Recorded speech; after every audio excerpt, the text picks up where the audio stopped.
Doctor soya Joseph, ഇവിടെ രാഹുലിന്റെ നിലപാടിനെ താങ്കൾ എങ്ങനെയാണ് കാണുന്നത്? പ്രത്യേകിച്ച് അദ്ദേഹം ഉയർത്തിയ ചില കണക്കുകളുണ്ട്, അതോടൊപ്പം തന്നെ നമുക്കും ചില കണക്കുകൾ പറയേണ്ടി വരും. അതായത് 6 ദിവസം മുൻപാണ് വേൾഡ് ബാങ്കിന്റെ ഒരു കണക്കനുസരിച്ച് രാജ്യത്തെ ഫിസ്ക്കൽ ഇയർ 7% ഉയർന്നിട്ടുണ്ട്, നമ്മുടെ എക്കണോമിക് ഗ്രോത്ത് എന്ന് പറയുന്നത്.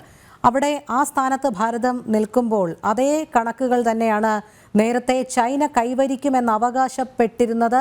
5.1 എന്ന് പറയുന്നിടത്ത് വെറും 4.7 മാത്രമേ അവർ കൈവരിച്ചിട്ടുള്ളൂ എന്ന് പറയുന്നത്. പിന്നെ എന്തിന്റെ അടിസ്ഥാനത്തിലാണ് രാഹുൽ ഉൽപാദന രംഗത്ത് ഭാരതം പരാജയമെന്നും ചൈന വിജയമെന്നും വരുത്തി തീർക്കാൻ ശ്രമിച്ചത്?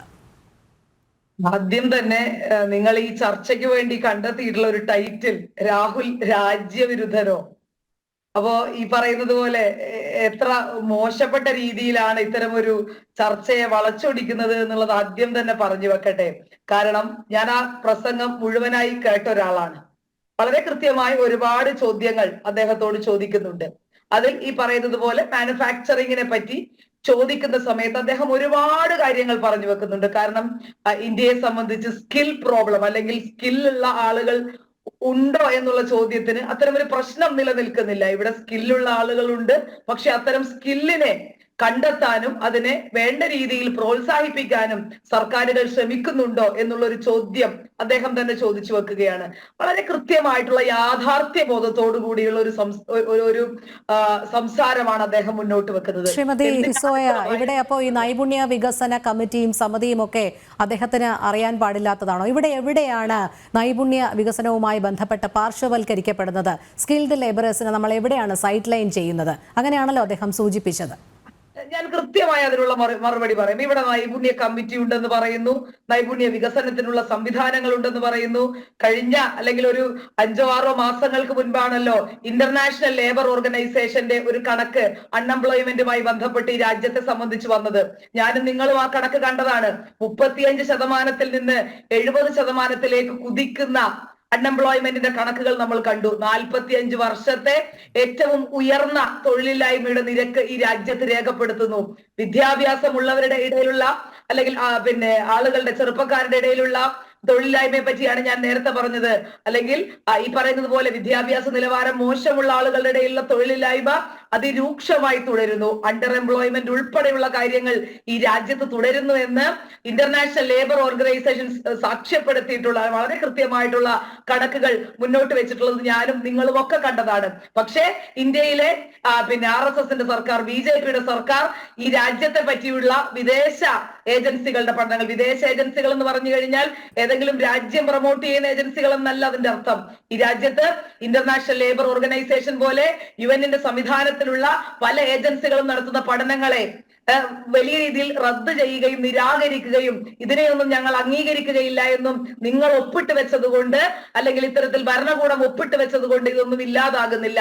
വളരെ കൃത്യമായ തൊഴിലില്ലായ്മ ഈ രാജ്യത്ത് നിലനിൽക്കുന്നു എന്ന് ഈ രാജ്യത്തെ ചെറുപ്പക്കാർക്കറിയാം. അത് പബ്ലിക് സെക്ടറിൽ ഉൾപ്പെടെ വലിയ രീതിയിൽ. കാരണം നിങ്ങളുടെ റെയിൽവേ മന്ത്രി തന്നെയാണ്, അല്ലെങ്കിൽ തൊഴിൽ വിഭവ വകുപ്പ് മന്ത്രി തന്നെയാണ് 10 ലക്ഷത്തോളം ഒഴിവുകൾ പരിഹരിക്കപ്പെടാനുണ്ടെന്ന് പറയുന്നത്. റെയിൽവേയുമായി ബന്ധപ്പെട്ടിട്ടുള്ള കണക്കുകൾ പറയുന്നത് ഇതൊക്കെ നിലനിൽക്കുന്നുണ്ട്. ഈ രാജ്യത്തെ ചെറുപ്പക്കാരെ സംബന്ധിച്ച് വലിയ നിരാശയുണ്ട്. അത്തരം ഒരു നിരാശ തന്നെയാണ് അദ്ദേഹം പങ്കുവച്ചത്. അദ്ദേഹം പറഞ്ഞ കാര്യങ്ങൾ 2014 മുൻപ് ഇത് വളരെ നല്ല രീതിയിലായിരുന്നു. ഈ ഉത്പാദനക്ഷമത എന്നൊക്കെ പറയുന്നത് രാജ്യം വർഷങ്ങൾ കൊണ്ട് ആർജിക്കുന്നതാണ്, അല്ലാതെ 2014 ശേഷം മാത്രം എടുക്കാവുന്ന കണക്കുകളല്ലല്ലോ അത്. പരാമർശം എന്താണെന്ന് ഞാൻ പറയട്ടെ. അദ്ദേഹം സെൽഫോണുമായി, നിങ്ങൾ തന്നെ പറഞ്ഞു സെൽഫോണിന്റെ പ്രൊഡക്ഷനെ പറ്റി അദ്ദേഹം സംസാരിച്ചു. അദ്ദേഹം സെൽഫോണിന്റെ പ്രൊഡക്ഷനെ പറ്റി എന്താണ് പറഞ്ഞത്? ഇത് ചൈന പോലെയുള്ള ഒരിടത്ത് സെൽഫോണിന്റെ അതിന്റെ ഡിഫറെന്റ് എലമെന്റ്സ് അല്ലെങ്കിൽ അത് ഉണ്ടാക്കുന്ന ഡിഫറെന്റ് കോമ്പോണൻസ് പ്രൊഡ്യൂസ് ചെയ്യുന്നു. അതിന്റെ ബാറ്ററിയോ അല്ലെങ്കിൽ അതുമായി ബന്ധപ്പെട്ട ചിപ്പുകൾ ഉൾപ്പെടെ ഒരു മൊബൈൽ ഫോണിന്റെ വിവിധ ഘടകങ്ങൾ ചൈന ഉൾപ്പെടെയുള്ള രാജ്യങ്ങളിൽ അത് പ്രൊഡ്യൂസ് ചെയ്യുന്നു. പക്ഷെ ഇന്ത്യയിൽ എന്താണ് ചെയ്യുന്നത്? ഇന്ത്യയിൽ അത് അസംബിൾ ചെയ്യുക മാത്രമാണ് ചെയ്യുന്നത്. അദ്ദേഹം പറഞ്ഞു വെക്കുന്നത് അവിടെയാണ്. നമ്മൾ അങ്ങനെ അസംബിൾ ചെയ്താൽ പോരാ, നമ്മൾ ബേസിക് കോമ്പോണൻസ് ഉൽപ്പാദിപ്പിക്കുന്ന രാജ്യമായി മാറണം. നിങ്ങൾ ആദ്യമായി പ്രസംഗം കേൾക്കണം. നിങ്ങൾ എന്താണ് ചൈനയുമായി ബന്ധപ്പെട്ട് അദ്ദേഹം നടത്തിയ പരാമർശം എന്ന് കേൾക്കണം. സെൽഫോണുമായി ബന്ധപ്പെട്ട് നിങ്ങൾ സംസാരിച്ചു എന്ന് നിങ്ങൾ തന്നെ ഇതിൽ പറഞ്ഞു. എന്താണ് സെൽഫോണുമായി ബന്ധപ്പെട്ട് പറഞ്ഞതെന്ന് വളരെ കൃത്യമായി നിങ്ങൾ പഠിക്കണം. അപ്പൊ അത്തരത്തിൽ അസംബിൾ ചെയ്യുന്ന ഒരു രാജ്യമായി അല്ല ഇന്ത്യ മാറേണ്ടത്. ഇന്ത്യയിൽ അതിനുള്ള സ്കില്ലുണ്ട്, അതിനുള്ള സംവിധാനങ്ങളുണ്ട്. ഇന്ത്യ ഈ ബേസിക് കോമ്പോണൻസ് പ്രൊഡ്യൂസ് ചെയ്യുന്ന രാജ്യമായി ഇന്ത്യ മാറണമെന്നുള്ള വലിയ വിഷനാണ് അദ്ദേഹം അവതരിപ്പിച്ചത്. ശ്രീമതി സോയ ജോസഫ്, ഇവിടെ ഈ സെൽഫോൺ അസംബിൾ ചെയ്യുന്ന കാര്യത്തിൽ ഭാരതം വിജയം വരിക്കണമെന്ന് പറയുന്നതോടൊപ്പം പ്രതിരോധ മേഖലയിലെ വിജയം അദ്ദേഹം ബോധപൂർവം മറക്കുകയാണ്. അവിടെ ഫോണും ഫർണിച്ചറും ക്ലോത്തും ഒക്കെ ചൈന വലിയ രീതിയിൽ ഉൽപ്പാദിപ്പിക്കുന്നു എന്ന് പറയുമ്പോൾ നമ്മൾ 90% പ്രതിരോധ മേഖലയിൽ സ്വയം പര്യാപ്തത നേടി എന്നുള്ള കാര്യം പറയുന്നില്ല. അവിടെയാണ് ഭാരതത്തെ ഇകഴ്ത്തിക്കൊണ്ട് ചൈനയെ പുകഴ്ത്തുന്നത് എന്തിന് എന്ന് മാത്രമാണ് ചോദ്യം വരുന്നത്. സമീപനമായി അതിനെ എന്തിനാണ് വളച്ചൊടിക്കാൻ ശ്രമിക്കുന്നത്? നിങ്ങൾ ഈ വിമർശനങ്ങളെ ഉൾക്കൊള്ളാൻ തയ്യാറാകുന്നില്ല. ഇവിടുത്തെ ഗവൺമെന്റിന്റെ ഏറ്റവും വലിയ പ്രശ്നം അതാണ്. ഈ ഗവൺമെന്റിനെ വിമർശിക്കുമ്പോ, ഈ രാജ്യത്തെ പ്രധാനമന്ത്രിക്കെതിരെ ഒരു വാക്ക് സംസാരിക്കുമ്പോൾ നിങ്ങൾ എങ്ങനെയാണ് രാജ്യദ്രോഹിയായി മാറുന്നത്? നമുക്കൊക്കെ അറിയാം, ഇന്ത്യയുടെ ആദ്യത്തെ പ്രധാനമന്ത്രി നെഹ്റു അന്നത്തെ ഏറ്റവും പ്രശസ്തനായ കാർട്ടൂണിസ്റ്റ് ശങ്കറിനോട് പറഞ്ഞിട്ടുണ്ട്, നിങ്ങൾ എനിക്കെതിരെ കളിയാക്കിക്കൊണ്ട് എഴുതണം, ഡോണ്ട് സ്പെയർ മീ. എന്നെയും നിങ്ങൾ ഒരു തരത്തിലും അദ്ദേഹത്തിന്റെ കാർട്ടൂണുകളിൽ നിന്ന് ഒഴിവാക്കരുത്, എന്നെ വിമർശിക്കുന്നത് നിങ്ങൾ തുടരണം. ശ്രീമതി സോയ ജോസഫ്, വിമർശനങ്ങളെ അംഗീകരിക്കുന്നുണ്ട്, അത് ഏത് രാജ്യവും ചെയ്യുന്നതാണ്. പക്ഷേ അതിന്റെ സ്വഭാവത്തിന്റെ പ്രത്യേകത മാറുന്നത് ഒരു അന്യ രാജ്യത്ത് പോയിരുന്ന് അവരുടെ വേദിയിൽ പറയുമ്പോഴാണ്. അവിടെ ഭാരതത്തെ ഇകഴ്ത്തിക്കൊണ്ട് മാത്രം ഉൽപാദനക്ഷമതയിലും വികസനത്തിലും എക്കണോമിക് ഗ്രോത്തിലും എല്ലാം ഭാരതം ഇങ്ങനെ താഴോട്ട് പോകുന്നു എന്ന് ഉത്തരവാദപ്പെട്ട സ്ഥാനത്തിരിക്കുന്ന ഒരു പ്രതിപക്ഷ നേതാവ് പറയുമ്പോഴാണ് ഈ വിമർശനമല്ല അത് മറ്റെന്തോ ഉദ്ദേശമാണ് എന്ന് പറയാൻ കഴിയുന്നത്. കാരണം അവിടെ ഇത്തരത്തിൽ ഭാരതത്തിന്റെ വികസന അജണ്ടയായിരുന്നു അദ്ദേഹത്തിന്റെ ലക്ഷ്യമെങ്കിൽ അദ്ദേഹം എന്തിനാണ് അവിടെ സംഘപരിവാറിന്റെ ഒരു രാഷ്ട്രീയം, RSSന്റെ രാഷ്ട്രീയം കൊണ്ടുവരുന്നത്? RSSന്റെ സ്ത്രീകളോടുള്ള സമീപനം എന്ന് പറയുന്നത് അവർ വീട്ടിൽ തന്നെ അടങ്ങി ഒതുങ്ങിയിരിക്കണം. അദ്ദേഹത്തിന്റെ വാക്കുകൾ തന്നെ ഞാൻ വായിക്കാം. BJP and RSS believe that women should be restricted to specific roles. They should stay at home, cook food and not talk too much. എന്തിനാണ് ഇങ്ങനെയൊക്കെ പറയുന്നത്? അത് RSS എപ്പോഴെങ്കിലും അജണ്ടയായി പറയുന്നുണ്ടോ? അല്ല, നിങ്ങൾ എന്താണ് ഈ ടെക്സാസ് എന്ന് പറയുന്ന വലിയ അല്ലെങ്കിൽ ഇത്ര പ്രസിദ്ധമായിട്ടുള്ള യൂണിവേഴ്സിറ്റിയിലെ വിദ്യാർത്ഥികളെ പറ്റി ചിന്തിച്ചു വെച്ചിരിക്കുന്നത്? അവർ ഈ രാജ്യത്തും ഈ ലോകത്തും നടക്കുന്ന കാര്യങ്ങൾ അറിയുന്നില്ല എന്നാണോ ചിന്തിക്കുന്നത്? ഈ രാജ്യത്തൊരു മണിപ്പൂര് അവർ കണ്ടിട്ടില്ലേ? അല്ലെങ്കിൽ ഈ രാജ്യത്ത് സ്ത്രീകളോട് RSSന്റെ സമീപനം അവരെന്താ മനസ്സിലാക്കുന്നില്ല എന്നാണോ നിങ്ങൾ വിചാരിക്കുന്നത്? സാക്ഷി മാലികിനെ പോലെയുള്ള സ്ത്രീകളെ അവരറിയുന്നില്ലേ? ദിനേശ് ഫോഗട്ടിനെ പോലെയുള്ള സ്ത്രീകളെ അവരറിയുന്നില്ലേ?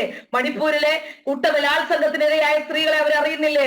ബിൽക്കീസ് ബാനുവിനെ പോലെ നീതി നിഷേധിക്കപ്പെടുന്ന സ്ത്രീകളെ അവരറിയുന്നില്ലേ? അപ്പൊ ഇതൊക്കെ ഈ ലോകം അറിയുന്നുണ്ട്. രാഹുൽ ഗാന്ധി പറഞ്ഞിട്ടോ അല്ലെങ്കിൽ എന്താണ് RSSന്റെ സ്ത്രീകളോടുള്ള നിലപാടെന്ന് ഈ ലോകം മുഴുവൻ അറിയുന്ന കാര്യമാണ്. അപ്പൊ ഇത്തരത്തിൽ ഒരാൾ ചെന്ന് പറഞ്ഞത് കൊണ്ടല്ല ഇതൊന്നും മനസ്സിലാക്കപ്പെടുന്നത്. ഇതൊക്കെ ലോകം മനസ്സിലാക്കുന്ന കാര്യമാണ്. ഇതൊന്നും മൂടി വെച്ച് കൊണ്ടുപോകാൻ കഴിയുന്ന കാര്യങ്ങളല്ല. അപ്പൊ ഇത്തരത്തിൽ RSSന്റെ നയങ്ങളും RSSന്റെ തീരുമാനങ്ങളും RSS മുന്നോട്ട് വെക്കുന്ന രാഷ്ട്രീയവും ഒക്കെ വളരെ കൃത്യമായി എല്ലാവർക്കും വെളിവാക്കപ്പെട്ടിരിക്കുകയാണ്. അപ്പൊ അത്തരത്തിൽ ഭയപ്പെടുന്നതിൽ അർത്ഥമില്ല. വിമർശനങ്ങളെ ഉൾക്കൊണ്ടുകൊണ്ട് അതിൽ മാറ്റം വരുത്താനുള്ള ശ്രമങ്ങളാണ് നടത്തുന്നത്. ഇപ്പൊ രാഹുൽ ഗാന്ധി തന്നെ ഈ മാനുഫാക്ചറിംഗ് ഇൻഡസ്ട്രിയെ പറ്റി പറഞ്ഞു വെക്കുന്നുണ്ട്. ഇത് തമിഴ്നാട് വലിയ മാതൃക കാണിച്ചിട്ടുണ്ട്, ബെല്ലാരി വലിയ മാതൃക കാണിച്ചിട്ടുണ്ട്, പൂനെ വലിയ മാതൃക കാണിച്ചിട്ടുണ്ട്, മഹാരാഷ്ട്ര വലിയ മാതൃക കാണിച്ചിട്ടുണ്ട്. അപ്പൊ സർക്കാരുകൾ വളരെ കൃത്യമായി അവരെ സപ്പോർട്ട് ചെയ്യുന്ന ഒരു സിസ്റ്റം ഉണ്ടാക്കണം. അവർക്ക് വളരെ കൃത്യമായി ടെക്നോളജി ഉപയോഗിച്ച് പണം കൊടുത്ത് അവരെ സപ്പോർട്ട് ചെയ്യാനുള്ള സിസ്റ്റം ഉണ്ടാക്കിയെടുക്കണം എന്നുള്ളത് വളരെ കൃത്യമായി അദ്ദേഹം വളരെ പോസിറ്റീവായിട്ടാണ് പറഞ്ഞു വെക്കുന്നത്. അപ്പൊ അത് നിങ്ങൾ മനസ്സിലാക്കാൻ ശ്രമിക്കുക. ആ പ്രസംഗത്തിനെ ഇത്തരത്തിൽ വളച്ചൊടിക്കേണ്ട യാതൊരു ആവശ്യവുമില്ല. വളരെ കൃത്യമായി അതൊന്ന് കേട്ടു നോക്കുക. അദ്ദേഹം എന്താണ് പറഞ്ഞു വെക്കുന്നത്? ഈ രാജ്യത്തെ സംബന്ധിച്ച്, ഞങ്ങളെ പോലെയുള്ള ചെറുപ്പക്കാരെ സംബന്ധിച്ച് വളരെ വിഷണറി ആയിട്ടുള്ള, കാരണം നാളെ ഈ രാജ്യം എങ്ങനെയാണ് സഞ്ചരിക്കേണ്ടത് എന്നുള്ള ബോധ്യത്തിലേക്കാണ് അദ്ദേഹം സംസാരിക്കുന്നത്. അതെ, തീർച്ചയായും സംസാരിക്കണം. പക്ഷേ അവിടെ ചൈനയെ ഉദാഹരണമാക്കുമ്പോഴാണ് എക്കാലത്തും ചൈന ഭാരതത്തിന് വിരുദ്ധമായുള്ള നിലപാടുകൾ സ്വീകരിക്കുകയും അതിർത്തി വിഷയങ്ങളിൽ അടക്കം വലിയ പ്രകോപനം സൃഷ്ടിക്കുകയും ചെയ്യുമ്പോൾ അവിടെ ചൈനയെ പ്രകീർത്തിക്കുന്നത് എന്തിന് എന്നുള്ളത് തന്നെയാണ് വീണ്ടും ചോദ്യമായി അവശേഷിക്കുന്നത്.